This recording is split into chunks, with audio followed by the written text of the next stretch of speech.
Gentlemen, welcome to yet another episode of It's Me Speaking to You. I am, as always, your ever faithful host, Mr. Jeffrey Wilson, coming to you live and direct, this time back in Club 4600, nestled oh so comfortably and deeply right here in the gateway to the west, St. Louis, Missouri. And today, folks, as always, we have a special guest, but even more of a special guest, man, quite an accomplished individual in his own right. This gentleman, wow. His accolades are quite lengthy, but to start, he is a former Lance Corporal in the United States Marine Corps, quite decorated. He has a Purple Heart, and he is now a quite decorated and getting into the game and been into the game of mixed martial arts. He's now fighting for the World Series of Fighting. Man, I could go on and on, but gentlemen, welcome to the program, Mr. Shane Kruchten to the program. How you doing, brother? Doing good, man. Thanks for having me. I'm glad you can take the time, man. I know you're a busy fella. What you got going on, man? I know you were saying you were doing some training off the air before we jumped on. What do you got going on these days? You training for anything right now? Yeah, I just finished training right now. I got Worlds this weekend. IBJJF Worlds, no-gi jiu-jitsu, big comp. I mean, it's the world. It's the best in the world are going to show up, and the best in the world are going to win. So I'm training hard, and I'm very dedicated. I've been, nose to the grindstone the last almost 8 weeks getting ready for it. Nice, man. Be good to see you back in action because it's been a minute, right? It's not quite 2 years, but it's been a minute since you've been in the cage, right? It's been about 20 months since I've competed in the cage. I've been very active lately in jiu-jitsu. I've gotten, I think this will be my 8th competition in under the last year and a half. So it'll be about my 8th competition. I'm competing usually every month and a half is what I'm trying to aim for. Nice, just to get back in the swing of things. Well, before we jump, Yep. I don't want to jump too far ahead, man, because one of the reasons I have all my folks on, man, kind of the premise of my show is I have on a variety of folks to discuss a variety of issues, and usually their story is quite interesting, and yours is definitely that, man. Before you obviously got into the MMA, like I said in the beginning of the show, you are a former Lance Corporal of the United States Marine Corps, a former veteran of Operation Iraqi Freedom. And I tell you what, man, my big bro, shout out to Lance Wilson. He was in the 3-3, the Devil Dogs out there. He was in Persian Gulf War, spear, tip of the spear. He's had plenty of stories. So generally speaking, I got mad love for soldiers, man, and just veterans who served, man. But definitely, man, just something near and dear about the United States Marine Corps for sure. You jumped in, man, as a young guy, man, 17. Am I correct? Yeah, it was the day I turned 17. I signed the papers. A few days later, I was already leaving for boot camp. I didn't have a childhood. I had no choice but to grow up quick. I wanted to play with men, so I had to become a man real quick. Well, yeah, and once you step your feet on those yellow footprints out in Pendleton, man, it got real quick, and I know you know that. Let me ask you, man, because I mean, like I said, I don't want to. It's not just about MMA for me, man, because you're quite an eclectic human being. You got a lot of stuff going on, man. You've got quite an interesting story and an interesting history. 17-year-old Shane, let me ask you, or how different. Because you see, a lot of people who, and I'm assuming your reaction when you got into the Marine Corps at 17 was reaction to 9/11, correct? My Marine Corps, I'd always wanted to be in the military, ever since the days of watching the victory parades come home of the Persian Gulf. I grew up with those, and I still remember very vividly and almost in detail specifically what kind of vehicles were driving down Main Street in Amarillo, Wisconsin, a tiny little town in the Midwest, and I remember the victory parade coming home as 1157 National Guard battalion came home, and man, I'll never forget that.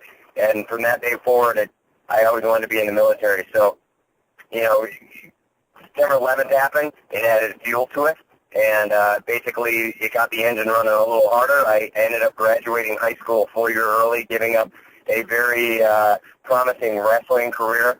And I dropped everything just to join the military because I believed I needed to serve my country right then and there. Right.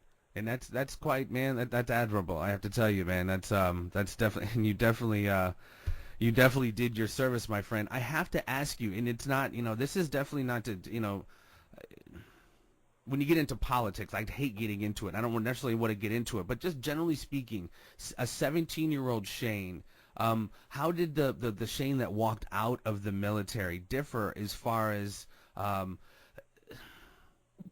how did the 17? Obviously, you saw some stuff, and a lot of stuff changed you, obviously. But from the element of, honestly, like I said, without getting into too heavy into politics, the war and the prosecution of the war. Because if people don't know, you have 19 of your fellow servicemen who were killed in action tattooed to your back, and that's a pretty obviously ultimate hefty price to pay. So, the 17-year-old guy coming in obviously had no idea that was going to go down. But the guy who came out, how do you look at those things differently and what we're doing in Afghanistan and Iraq without just besmirching, I have to say this, any disagreement, anybody, hopefully, with me personally, I have with the war, I will never, ever hate on or disrespect the warriors who are fighting the war. So in your personal estimation, what do you feel? Like I said, the guy who went in, the kid who went in, and the man who came out, what changed? The kid that went in was super naive. I've always been all about my country. Born, bred, and raised in America. If I got cut, I was bleeding America. You know what I mean? So my uncles all served in the military, were Vietnam veterans, as was my father, as were my grandparents, as were my great grandparents. I come from a very illustrious military background, and to serve your country is a thing of honor, and you need to do it. And if you're able, willing body, you do it, and you don't ask questions. So I did it, and when I went in, like you had said, a lot of people, we didn't know what I was getting into when I signed up when I was 17. I didn't know what I was getting into. We weren't in Iraq yet. We hadn't even put troops in the Middle East yet. There were some like troops, you said, 9/11 definitely stirred. 9/11 definitely revved that motor. You're willing. You already wanting to be in the military, but 9/11 definitely. Oh yeah. Fire. It put some racing fuel in the gas tank, if you would. Right. And we ended up, going in, and I remember being in Camp Pendleton, and they at School of Infantry, they end up telling you what battalion you're going to be in, and when they announced that I was going to join the 5th Marines. The 5th and 6th Marines are some of the most decorated Marines there are in Marine history. So to get that honor, I was like, there it is. That's me. And I was so proud. I called my dad right away. I called my uncles, and they were so excited for me, because they could hear the excitement in my voice. I remember doing a build-up. I didn't get to the 5th Marines right away. I ended up, I was part of I was part of division, 1st Marine Division, and I ended up doing some moving convoys and whatnot, but prior to even joining my unit. Once I linked up with my unit, and we went through combat, went through, our time in service, and, what we had to get done overseas. It didn't, even politics aside, I've never really been a political kind of guy. I don't like to mix politics, like you said. I don't like to mix politics in anything I do. I have my views, and I'm quite open about them on social media. But at the same time, just it didn't really change my view. And I have the same kind of outlook as you do. I never cared if somebody wanted to talk the most trash they ever wanted to talk about the war, about the situation. Although personally I supported what we were doing and liberating a country from a tyrant such as Saddam Hussein and his sons was more than an amazing accomplishment. And to be part of the, liberating party at 17 years old, I mean, that's something people read about in history books, and they'll never be able to live. People dream of it. They play video games like Call of Duty to do something like that. And here I am. I lived it at a very young age. And when I came back, there was a war of protests. I remember very, very specific one instance. I went back to Oshkosh, Wisconsin, a little tiny town again in the Midwest. It's where raised and I went to high school for wrestling. And when I went back there, I was wearing my alphas with my all my medals on and things and ribbons. And next thing you know, I was getting taunted. I was getting yelled at by the college. They were having a war protest. and here's dummy old, young, naive 18-year-old Shane, just got back from war, and by that time I don't really care what's going on in the world. I walked right into the middle of it. So, I had some words, but at the end, they had respect for me. I walked in there. I didn't talk any trash. I said, hey, I don't care, because I had lost a few friends by that point. Not all the names on my back were lost in '03. Sure. Only a couple.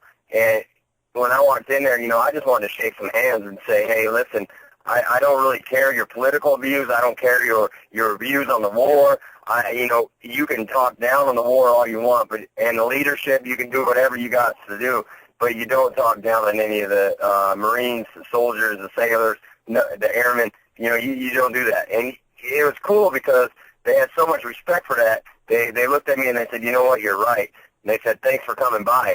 They shook my hand and left, and it was really cool. Yeah, no, so absolutely. I was No, I'm saying the general consensus most times, and the people I run into, man, any political discussion I might have with, like you said, the leadership or the prosecution of the war, that's almost on one hand. But ultimately, you guys, like you said, when you sign that line, you just go. You guys aren't in the situation room figuring out what's what. You guys just go, and you got to, it's just beyond respect of, for me, man, like I said, it's beyond respect for what you guys do when you guys do go over there, man.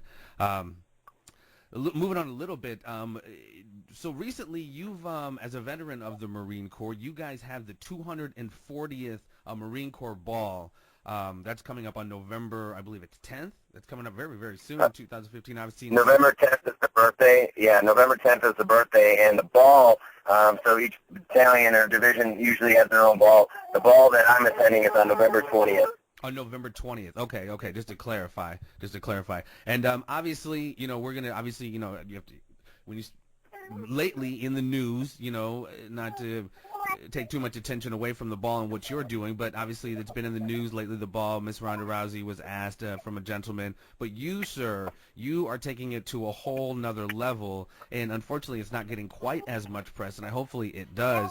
You are pretty much doing an offering, kind of like an all expense paid trip to the ball, paid for obviously by yourself, so you could squire a potential, what as they call, Gold Star family member. Please tell me about that, and tell our audience about what you got going on as far as it relates to the Marine Corps Ball coming up.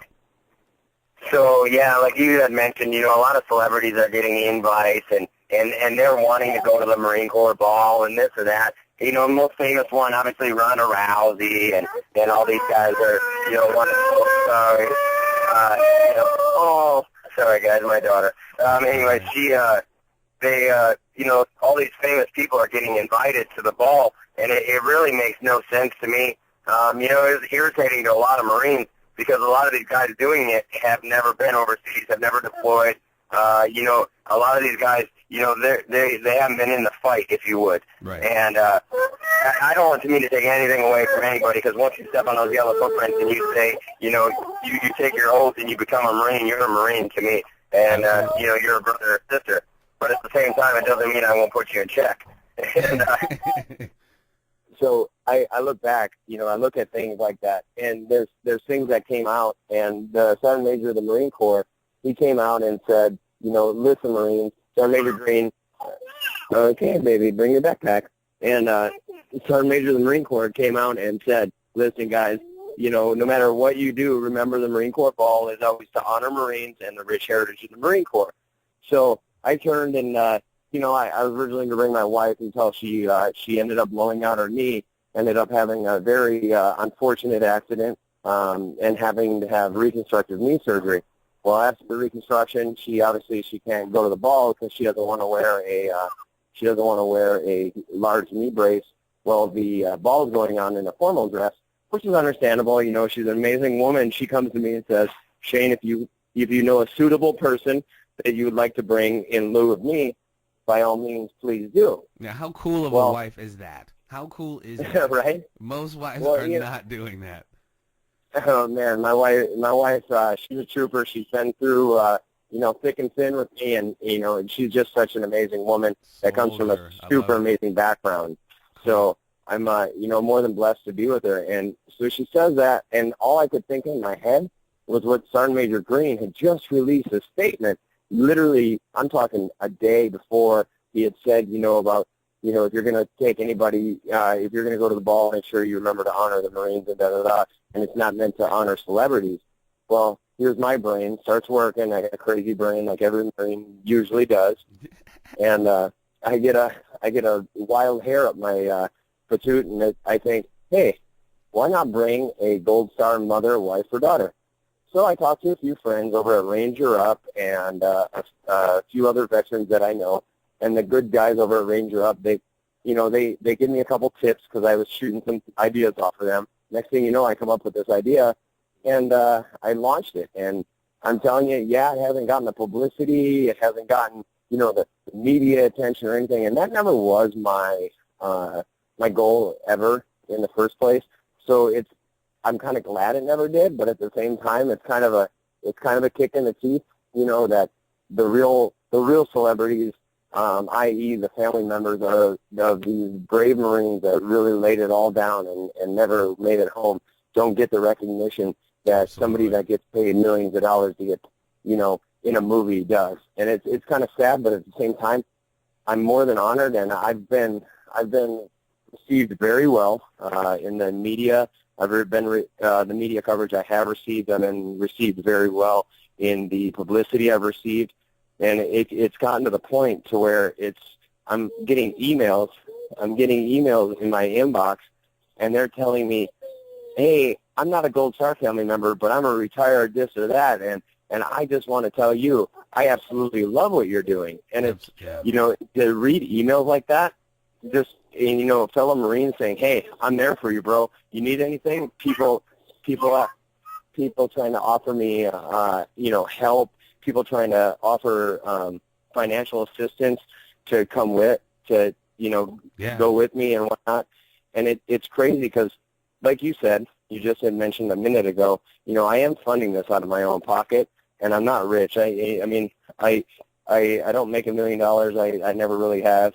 But at the same time, I've donated nearly all my money I've made in fighting. I've donated it away due to I have a full-time job, so I don't need to profit off of anything. And so I turn around and I look at it, and I've had a couple of really gracious people throw me a little bone here and there, and these people are helping. So it's really cool to offer this. But it's this week, Friday, just to give that little closer. This week, Friday, is the last day to, kind of throw their name in the hat, if you would. And I'm not even voting. I'm an impartial person, and there's actually another person that has no military affiliation at all that's actually doing the picking. So where do they shoot to throw their hat into the ring for these final days? Where do they shoot their information to? Well, you can Google my name or YouTube it. It's Shane, Shane. Last name is Kruchten. It's right on YouTube. It's Marines 240th anniversary, Marines invitation to the 240th Marine Corps Ball is the headline on YouTube. And right on there it says my email address, which is just Shane_Kruchten@yahoo.com. And all I'm looking for is, and to be able to forward over to who needs to see it, is a simple email that states their name, a little bit about themselves, and their fallen hero. If I can get a little bit of information regarding their fallen hero and get a little bit of information just about them, I'm able to forward it over to the right parties and get it in the right hands, and hopefully I'm able to pick them. Unfortunately, I am not able to pick everybody, but I have been. I did in the video, as many have seen online, I did encourage Marines that don't have a date to step up and do what I'm doing, because why not? I mean, there's no reason I or any Marine in this world should see a Marine without a date, especially with over 4,000 Gold Star mothers and countless siblings. Yeah. So that's kind of my thought process there, buddy. No, and that's really, man, that's so very cool, because you're so absolutely right, man. Those folks, man, who are almost when their loved ones don't come home and they have to be there to pick up the pieces, like they just don't get the kind of, press and media coverage, I guess, nor should they. No one wants to have that in their home while they're trying to grieve, etc. But these are the real, like I said, picking up those pieces, and there's just not a lot of attention given to those people, and I think it's just really cool that, and honestly, bro, I think this could be something, not after this year, but just continuing. This could be the catalyst of something bigger, giving back to that community, which honestly, is overlooked a little bit. I think, man, kudos to you, my friend. Thank you very much. Yeah, I would love to see that. If this cat got it into something larger and bigger, and I was the one that kicked the ball down the hill, if you would. Absolutely. And man, it's an honor, Well, I mean, like I said, there's plenty of them between wives and husbands and siblings. I could definitely see this going much further, and that would be awesome if like I said, if you were the one to kick that off. Moving down a little bit, man, as you emerged from the war, obviously you had your own personal struggles. For lack of a better word, they call it, lack of a better term, they call it PTSD. If you don't mind, kind of describe your struggles a little bit. And I'm just hearing interesting. Describe your struggles a little bit as you kind of emerged from the war and your personal PTSD struggles, and and how MMA kind of helped you out. Okay. Yeah, no, so basically I got home and I was medically released out of the Marine Corps. I had to go back to Wisconsin. I needed help with medical stuff, so I went back to Wisconsin to get some good VA care in my hometown. And, I blew up. I blew up to about 260 pounds at the time. And I heard you say that. Sorry to interrupt you. I heard you say that in an interview today, and I just cannot, seeing you in the picture I think I have on the thing I advertised for the show today. I just can't see you. What are you at right now? Like in these pictures? Right now about 161. I can't. 100 pounds. I can't even imagine that, bro. 260. Yeah. It's like Brock Lesnar weight, man. That's insane. Yeah, there's pictures floating around online. I'll actually text you one here in a little while. There's one floating around, and I looked like they called me the mini Roy Nelson because I had an 8-inch mohawk. I had a big old beard and a huge gut to follow.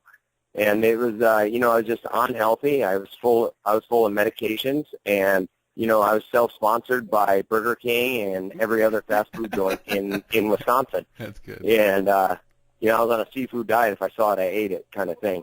You had a weight problem. You couldn't wait to eat. Yeah, more or less. And it sucked. It got to the point. It got so bad that I couldn't even get up the stairs to my second-story apartment. And I was out of breath trying to climb the stairs. That's embarrassing. And here I am.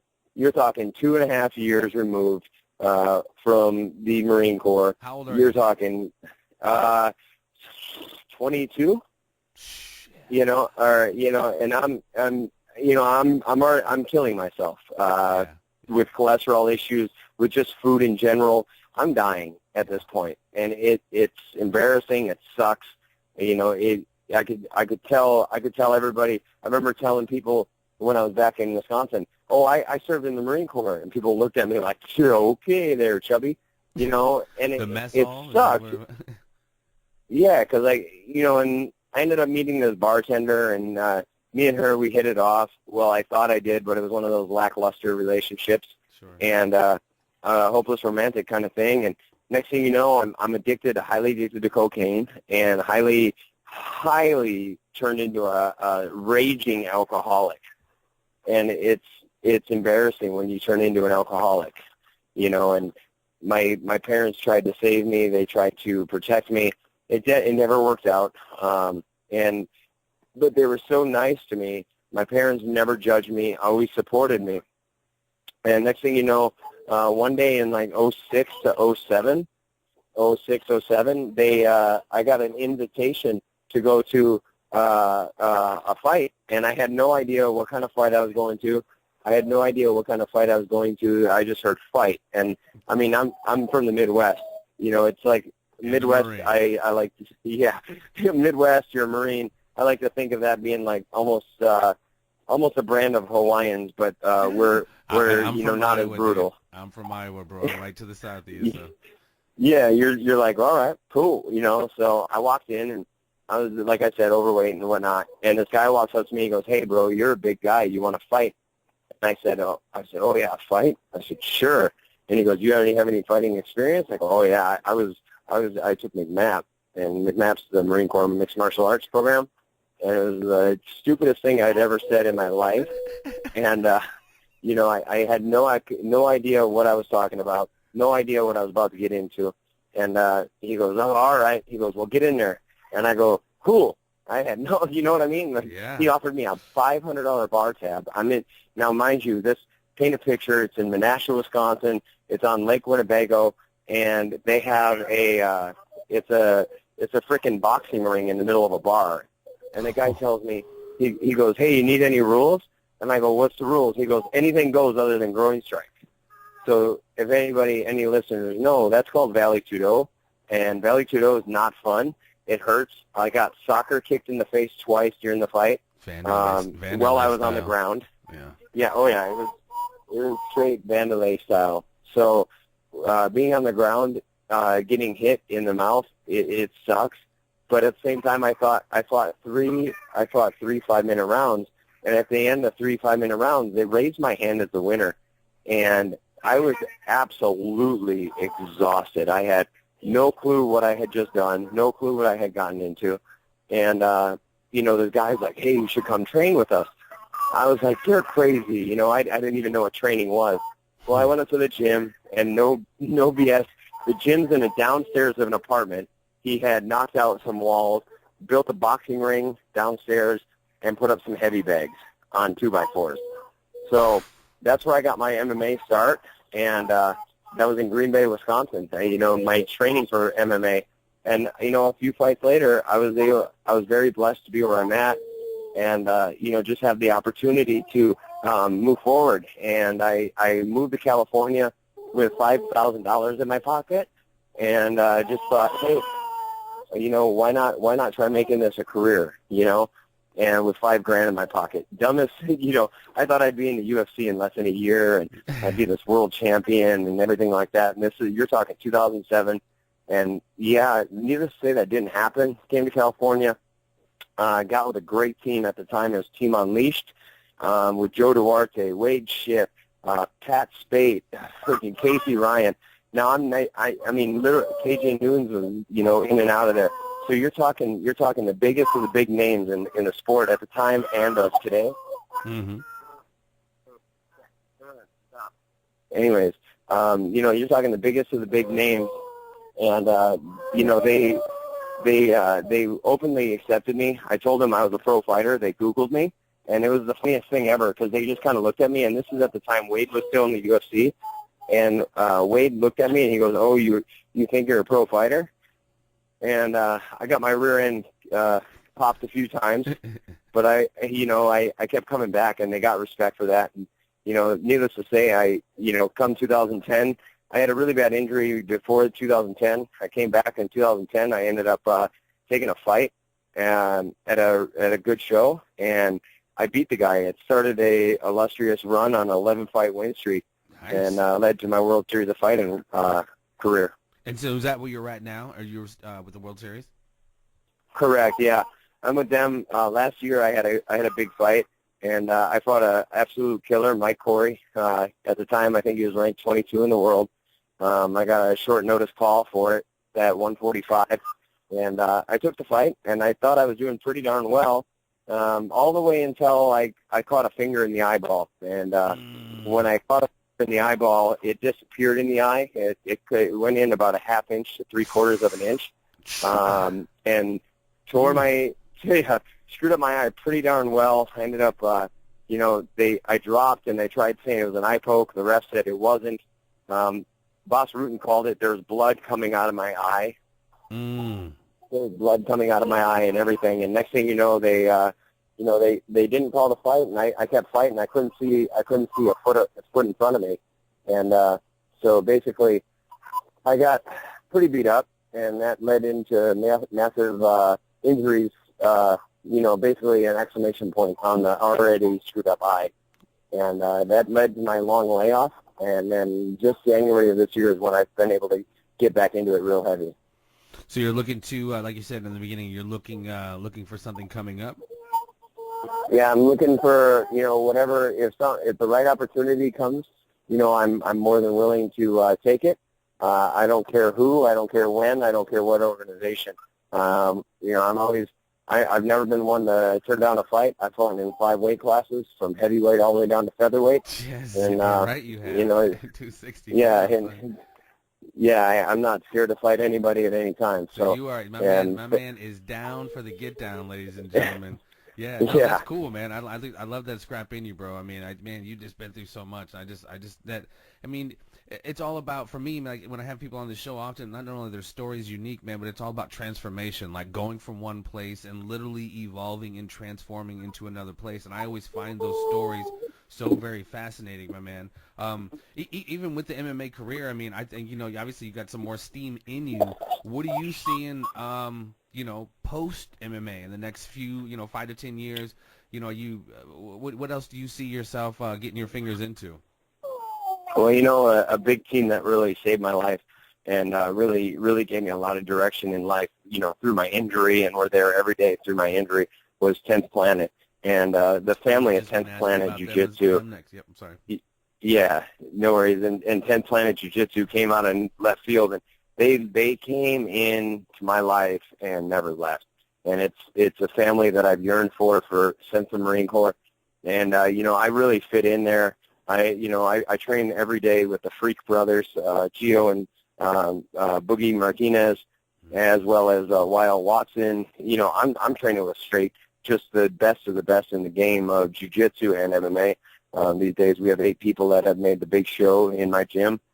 And, we all we do every day is beat each other up, smile, laugh, and go out to dinner.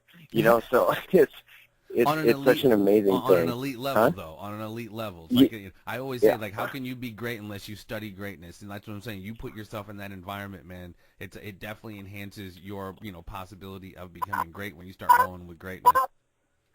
Yeah, exactly. And to be able to do it on the elite level and train with the people I do, I think, after, post MMA, because obviously my days aren't going to last forever. They're not. And I know that. I know that now more than I did when I was 22.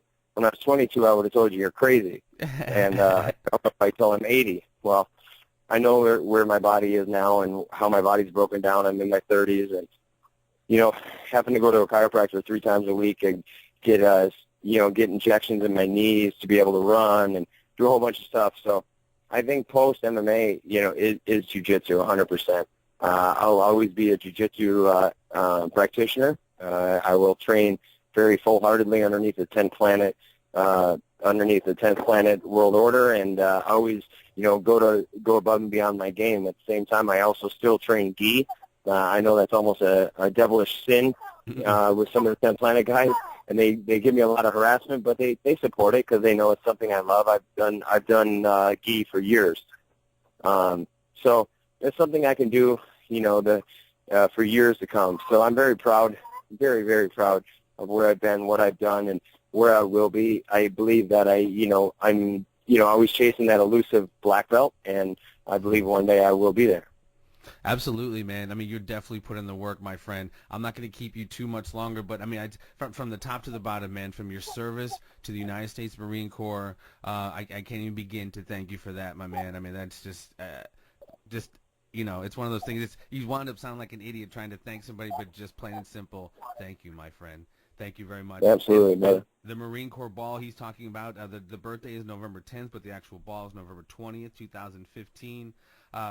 And he's got a lot of eyes on it, man. He's got his former trainer, Recipient. He's got Bill Goldberg. Everybody knows who Bill Goldberg is. He's retweeting it like nobody's business. Please check him out, man. And we're going to link, he's going to shout out again to any of his social networking stuff so we can link it to this video.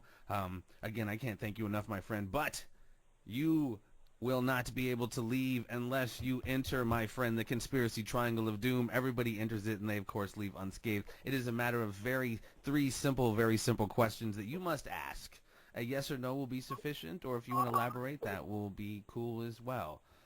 Is that all right? All right. Question, Yeah. question number 1, brother. Do you believe in the existence of extraterrestrial intelligence? I do not. Shane does not believe in the existence of extraterrestrial intelligence. That is a simple no. Question number 2. Do you believe and follow the official narrative of the events of November 22nd, 1963? November 22nd, 1963, Lee Harvey Oswald firing 3 shots from the from the Texas School Book Depository, assassinating the 35th president of the United States. I think it's the biggest cover-up in the nation's history. Hefty words from Mr. Shane Kruchten. All right, that is a smelling erratic once again. Question number 3, if you don't mind, sir. And obviously this plays a little hefty on your heart a little bit, because this is one of the events that got you into the Marine Corps, in addition to already wanting to be in the military, as you said. Do you follow the narrative, sir, in the official events of September the 11th, 2001? Of course, we have the 19 hijackers on one side, and of course, we've had a myriad of stories, conspiracy theories, inside job-ish on the other side. Where do you fall, sir? I think everybody wants to have their name in the hat, and I think the facts and the videos speak for themselves. There's a lot of conspiracy theories, but nobody's been able to back up their conspiracy theories thus far. Thus far, absolutely. That's a negative for Mr. Shane Kruchten. Am I pronouncing that Kruchten, right? Kruchten, yep. Kruchten. I don't want to be masking your name as I say it. Man, I can't thank you. I can't thank you enough for coming on, my friend. For all of your service, for your continued service, for your success in the octagon, out of the octagon. You're an amazing human being, man. And like I said, when I first posted that I was going to have you on, my Facebook kind of blew up. A lot of people were hitting me up saying how awesome you were. I mean, you obviously, you're your little one who loves you. You got a lot of love following you, brother, and continued success, my friend. Thank you, brother. All right, that was Mr. Shane Kruchten on the phone, ladies and gentlemen, on the show. Stay tuned. We will have more. Thank you for listening to It's Me Speaking to You. Please spread the word and subscribe to the YouTube channel, and stay tuned for more conversations with a variety of guests on a variety of subjects.